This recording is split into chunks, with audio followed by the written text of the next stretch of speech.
Neste vídeo aqui, eu quero fazer alguns alertas sobre esse momento crítico, bastante sensível que nós estamos vivendo no Brasil. Né? Já era esperado, eu já havia anunciado em outros vídeos, né, que a impossibilidade de Lula ser candidato à presidência, que haveria uma tentativa de inviabilizar as eleições presidenciais. E é exatamente isso que está começando a acontecer. Né?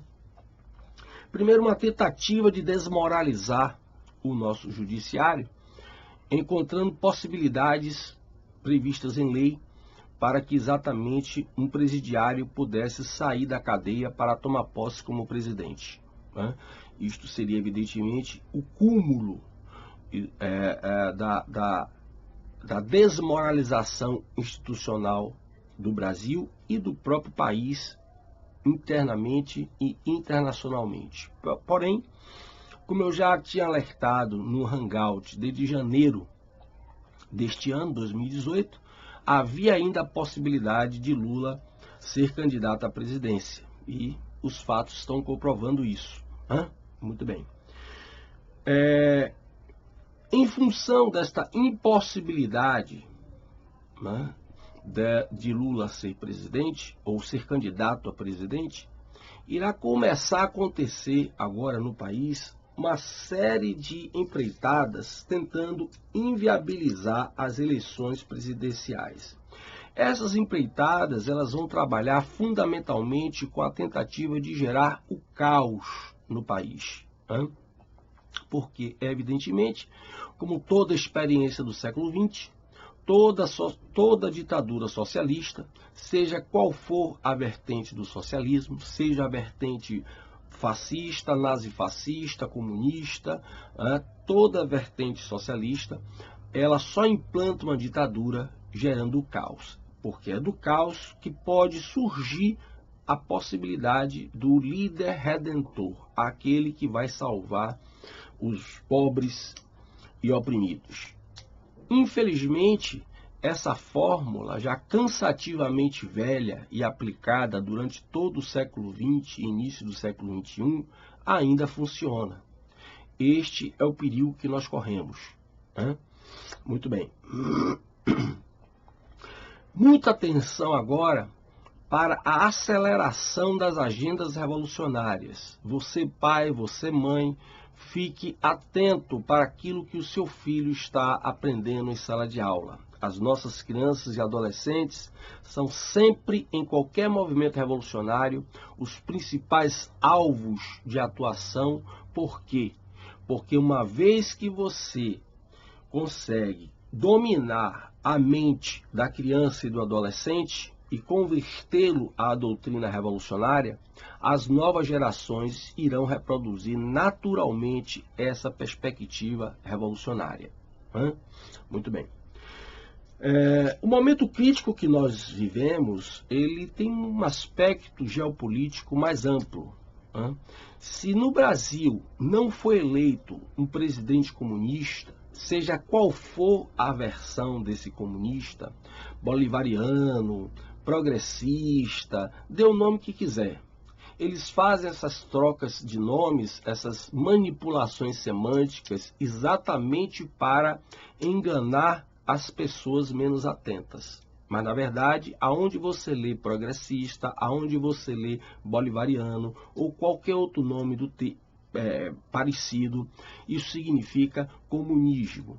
Na América Central e na América Latina, sempre o comunismo ganhou nomes diferenciados para se camuflar durante o seu processo de implantação. Aqui no Brasil, os dois termos mais utilizados são termos progressista e bolivariano. Na Nicarágua, por exemplo, eles já utilizaram nos anos 80 o termo sandinista. Muito bem. Então fique atento a isto, porque existem duas agendas, que eu não vou me prender aqui agora a detalhes, porque já fiz isso em outros vídeos, a agenda do Foro de São Paulo e a agenda do Diálogo Americano, que estão fazendo todo o possível para que exatamente seja implantado um sistema comunista no molde da doutrina Pátria Grande, que objetiva criar um mega-estado latino-americano, uma ditadura socialista aos moldes da ex-União Soviética. O Brasil saindo de cena, o Brasil saindo deste cenário, elegendo um presidente não comunista, isso vai ser um grande problema para eles. Vai ser quase que a falência desse projeto. Por isso é que agora eles vão fazer todo o possível para inviabilizar as eleições presidenciais, principalmente na medida em que eles percebem que nenhum dos presidenciáveis comunistas, que é praticamente a grande maioria, para não dizer todos, com exceção do Bolsonaro, se eles não conseguirem eleger um desses presidentes, eles vão ter um prejuízo estratégico muito grande. As agendas irão continuar, tal como você vê a grande pressão que Trump vem sofrendo nos Estados Unidos, mas o prejuízo é irreparável. Então, é preciso que você esteja atento agora para o fato de que, por exemplo, já está circulando aí nas mídias, inclusive em alguns sites de imprensa, de que está em ameaça uma nova paralisação de caminhoneiros entre o dia 9 e 10 agora de setembro. Veja bem, na primeira paralisação de maio deste ano, 2018, eu dei um certo crédito à paralisação dos caminhoneiros, uma mistura de greve com paralisação.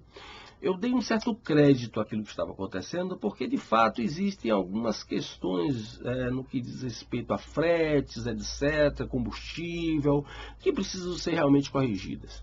Entretanto, agora eu estou aqui afirmando que esta paralisação não terá de mim nenhum apoio, porque é evidente, como eu já havia alertado nestes vídeos anteriores, que estes movimentos estão agora completamente na mão de partidos comunistas, neocomunistas, dê o nome que quiser, na tentativa de inviabilizar as eleições presidenciais. Como já disse, gerando o caos. Eles fizeram isso na primeira vez, viram que é possível realmente você criar uma situação de bastante complicada com a paralisação dos caminhoneiros, e agora eles vão fazer isso outra vez, vão tentar fazer isso outra vez, e da minha parte não terão nenhum apoio. Espero que você divulgue este vídeo com este alerta que eu estou dando. Muito cuidado também para o que está acontecendo com a Venezuela. Essa migração dos venezuelanos para o Brasil. A imprensa brasileira, como sempre, expert em distorcer os fatos e omitir informações importantes, está conseguindo fazer com que você tenha até dor de consciência por estar sendo contra os venezuelanos entrarem no Brasil. Evidentemente que em nenhum país que se preze, a não ser que esse país seja alvo de uma política multiculturalista, como vem sendo o Brasil e a Europa, particularmente o continente europeu e particularmente alguns países da Europa, evidentemente que se não fosse essa doutrina multiculturalista, que é uma mega doutrina baseada na dialética revolucionária, onde você coloca a antítese, onde você coloca o oposto dentro do ambiente da tese, dentro do ambiente que deve ser destruído, e evidentemente que essa estratégia ela visa exatamente desequilibrar sistemas sociais, políticos e de governo. Aqui no Brasil, eu já havia alertado em vídeo anterior, inclusive falando sobre a implantação da guerrilha no Brasil, está se misturando a esses venezuelanos, pessoas que muitas vezes carecem realmente de uma ajuda humanitária, estão se misturando a esses venezuelanos, milicianos haitianos, ex-guerrilheiros angolanos, ex-guerrilheiros de Serra Leoa, ex-guerrilheiros sandinistas, além de milicianos cubanos, milicianos venezuelanos e também os famosos médicos cubanos, que na sua maioria são instrutores de guerrilha e de terrorismo, travestidos, fantasiados de médicos, né? Muito bem, preste muita atenção nisso. Gostaria que você também prestasse muita atenção sobre o que está acontecendo no Rio de Janeiro, né? Preste muita atenção no que eu vou dizer aqui agora, né? O Rio de Janeiro está sendo palco de uma experiência de comportamento, né?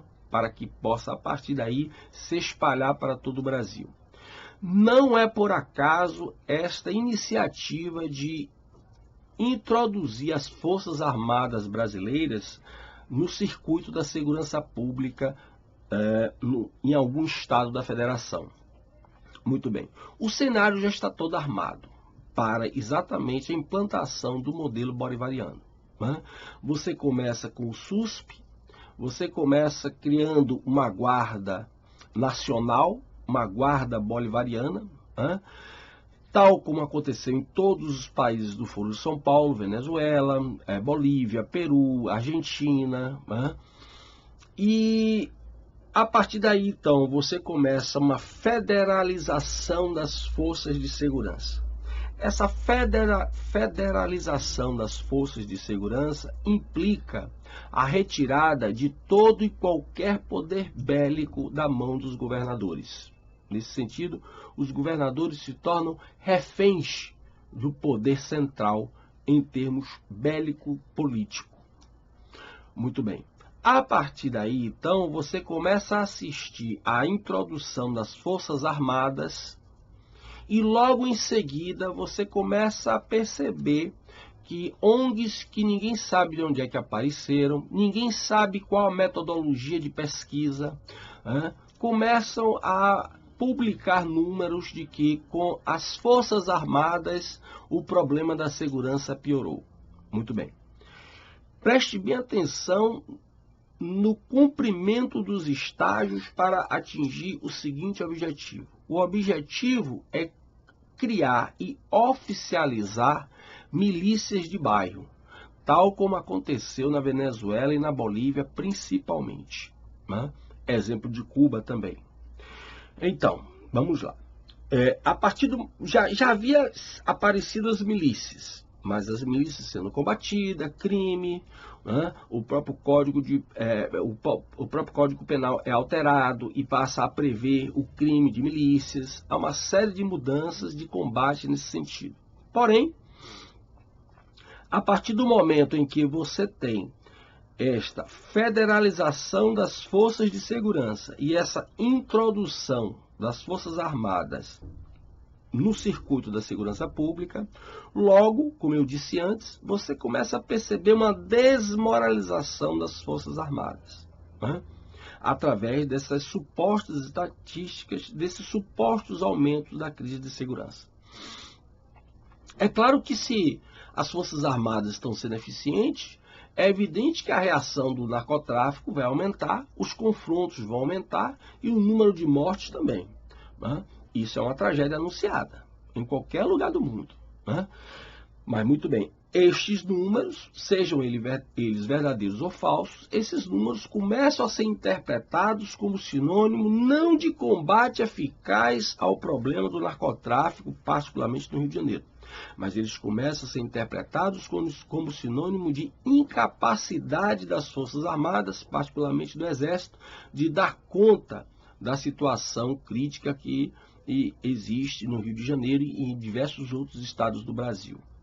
A partir de agora, você pouco a pouco, então, verá surgir a defesa, a apologia ao surgimento de milícias de bairro. Milícias de bairro estas que serão administradas, capitaneadas pelas polícias militares. Eu sei que muitos policiais militares, ao ouvirem este meu vídeo, ficarão estarrecidos com o que eu estou dizendo. Mas prestem atenção no que eu estou falando. Isto é um projeto, e este projeto ele vem de longo prazo, ele vem sendo implantado de longo prazo, né? pouco a pouco você vai se desgastando e você vai aceitando que erros se tornem justificáveis. Pouco a pouco você vai aceitando que crimes se tornem atitudes lícitas. Então, aquilo que é uma milícia no sentido criminoso, você vai ser chamado diante do pânico, diante do desgaste, você vai ser chamado a aceitar isso como uma salvação, porque você já vai estar amedrontado, particularmente as pessoas que moram no Rio de Janeiro e em outros países e outros estados também que vivem o mesmo problema. E você vai ficar tranquilo, porque você vai receber a notícia de que são as polícias que vão administrar essas milícias de bairro, que vão ter como missão controlar a criminalidade dos seus respectivos recantos. Isto aconteceu em toda a América Latina, particularmente na Bolívia e na Venezuela, tomando como exemplo Cuba. Então não estranhe o que eu estou dizendo. Talvez você não esteja tão bem informado e acompanhando todo esse processo e por isso você fique estarrecido com o que eu estou lhe falando. Mas esse projeto ele vai continuar e vai logo chegar neste ponto que eu estou alertando. Tá certo? Então fique atento para todas essas tentativas de desestabilizar a nação brasileira, porque isto que eu estou falando aqui acontece de maneira aparentemente isolada. Paralisação de caminhoneiros, crise das Forças Armadas na segurança pública, crise institucional, né? Um presidiário com possibilidade de ser presidente do Brasil. Tudo isso vai acontecendo e aparece para você através da imprensa como situações isoladas, mas tudo isso faz parte de um mesmo projeto: inviabilizar institucionalmente a República Brasileira para que possa ser implantado definitivamente uma ditadura socialista no Brasil, nos moldes da doutrina da Pátria Grande. Certo? Espero que você pesquise sobre essas questões que eu estou lhe falando. Né? Esta infiltração de milicianos venezuelanos, haitianos, pessoal do Hamas, do Hezbollah, entre a população venezuelana que de fato carece de algum auxílio humanitário, para criar balbúrdia. Observe que a balbúrdia está sendo fragmentada. Eu já vim alertando isso em vídeos de alguns meses, um ano ou dois atrás. Né? As nossas Forças Armadas são poderosas e competentes, mas você vai fragmentando o caos, você vai fragmentando os pontos de insurgência para exatamente você fragilizar a reação das forças de segurança.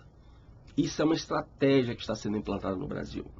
Né? Assim como também o senhor Maduro, o senhor Evo Morales, quando ameaçam invadir o Brasil, eles não estão brincando. Isto não é brincadeira. Leve isto a sério. O senhor Maduro ele tem todo o interesse em desenvolver uma guerra na América Latina. Há pouco tempo atrás ele andou provocando a Colômbia. Né? Ele tem todo o interesse, uma vez que a Venezuela está no caos, 96% da população reduzida à pobreza, mais da metade da população comendo comida de lixo. Ele tem todo o interesse de desviar a atenção dos problemas internos para um problema externo. Isso foi feito por diversos ditadores durante todo o século XX. Tá ok? Então eu espero que, se você ficou assustado com o que eu te falei, você pesquise sobre essas informações e passe a conectá-las. Não forçosamente, mas tente pesquisar na internet e verificar que cada um desses pontos que eu citei aqui, eles estão intimamente correlacionados e fazem parte do mesmo plano. Não se deixe levar pelas informações que os telejornais costumam viabilizar, porque essas informações existem para desinformar. Essas informações existem exatamente para que você não faça o link entre estes eventos. Porque se você começar a ler alguns livros, se você começar a pesquisar pela internet, você verificará que existe um elo bastante forte entre todos esses eventos que tem como objetivo inviabilizar as eleições e, por conseguinte, implantar uma ditadura socialista nos moldes da Pátria Grande no Brasil, imitando a ex-União Soviética, que foi responsável pelo genocídio de mais de 70 milhões de pessoas. Por onde o comunismo passou, ele só deixou aquilo que ele simboliza, na foice, no martelo, morte e destruição. Fica aqui o meu alerta. Preste bem atenção ao que você está assistindo, ao que você está ouvindo. Volto a dizer, pesquise sobre o que eu estou falando. Muito obrigado pela sua atenção. Se inscreva no meu canal Seminário Crítica e Crise e ajude a divulgar este vídeo.